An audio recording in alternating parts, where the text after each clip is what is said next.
பொதுவாவே வந்து theatrical collection மட்டும் தான் அந்த போஸ்டர் போட்டுட்டு இருந்தாங்க. இப்போ வந்து ஓவரால் கலெக்ஷனையுமே இப்போ ஒரு போஸ்டரா போடுறாங்க அப்படிங்கிறத நம்ம எப்படி பார்க்குறது? இது ஏதாவது இப்போ சுந்தர்சி நான் லாஸ்ட் இன்டர்வியூவில் சொன்ன மாதிரி தான்.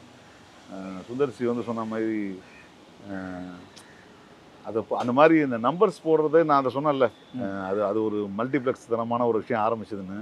அந்த மாதிரி தான் இதுவும் கிட்டத்தட்ட வந்து ஒரு ரசிகர்களை திருப்திப்படுத்துறதுக்கும் நாங்கள் இவ்வளோ ரூபா சம்பாதிச்சிட்டோம்னு சொல்கிறதுக்கான ஒரு பெருமையை சொல்லிக்கிறது தானே தவிர அது எந்த விதத்துலையும் படத்துக்கோ இல்லை படத்தோடைய வெற்றிக்கோ இல்லை படத்தோடைய ரிசல்ட்டுக்கோ பிரயோஜனம் இல்லை. ஓகே. சும்மா திருப்திக்கு போட்டுக்கலாம். ஓகே. அவ்வளோதான். இப்போ சூர்யா அவர்களுக்கு வந்து கங்குவா வந்து பெரிய அளவில் போலங்கிறது நமக்கு தெரியும். இப்போ ரெட்ரோக்கு இப்போ ஒரு கலெக்ஷன் ஒன்று போடுறாங்க. ரெஸ்பான்ஸுமாமே ஒரு மிக்ஸ்டு ரெஸ்பான்ஸ் சொல்லலாம். நிறைய பேருக்கு பிடிச்சும் இருந்துச்சு படம் அப்படிங்கிறப்போ அவரோட கரியர் கிராஃப் எப்படி பார்க்குறீங்க சார் இப்போ? இல்லை சார், நடிகருக்கு இதெல்லாம் வந்து ரொம்ப சகஜமான விஷயம்.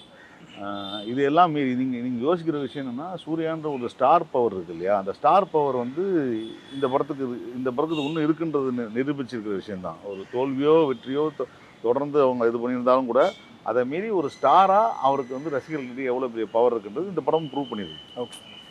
வியாபாரம் இருக்குல்ல. நீங்கள் தோல்வியெல்லாம் விட்டுருங்க, தோல்வி வெற்றியெல்லாம் தாண்டி இந்த படத்துக்கு இவ்வளோ ரூபா வியாபாரம் பண்ணியிருக்குதுன்றது ஒரு பெரிய விஷயம் தானே. ஓகே. இப்போ சூர்யாவோட அடுத்த படம் பூஜை இன்னைக்கு அனௌன்ஸ்மெண்ட் போட்டிருக்காங்க. லக்கி பாஸ்கர் படம் பண்ண வெங்கி அட்லூரி கூட பண்ணுறாரு. அடுத்து வாடிவாசலும் லைனப்பில் இருக்குது. அவரோட கரியர் அதுக்கப்புறம் எப்படி போயிட்டு இருக்கு சார்? எப்படி பார்க்குறீங்க அதை? அவர் நல்ல நடிகர். எல்லா நடிகர்களுக்கும் ஒரு சில சறுக்கல்கள் வரதான் செய்யும். ஒரு பீரியடில் ஒரு ப்ளஸ் மைனஸ் வரதான் செய்யும். ஒரு சில சமயம் ரிஸ்க் எடுப்பாங்க. நம்ம ட்ரை பண்ணி பார்ப்போன்னு ஏதாவது ஒன்று அது ஒர்க் அவுட் ஆகாமல் போயிடும். சில சமயத்தில் பயங்கரமாக ஒர்க் அவுட் ஆகிடும். ஸோ அதெல்லாம் வந்து ரொம்ப சகஜம் தானே. ஏன்னா நடிகருக்கு ஒரு படம் இல்லைனா இன்னொரு படம் ஒர்க் அவுட் ஆகிடும். டைரக்டருக்கு தான் பிரச்சனையே. ஒரு படம் போயிடுச்சுன்னா அடுத்த படத்தில் அவர் ஏந்துக்கிறதுன்றது அவ்வளோ ஈஸி கிடையாது.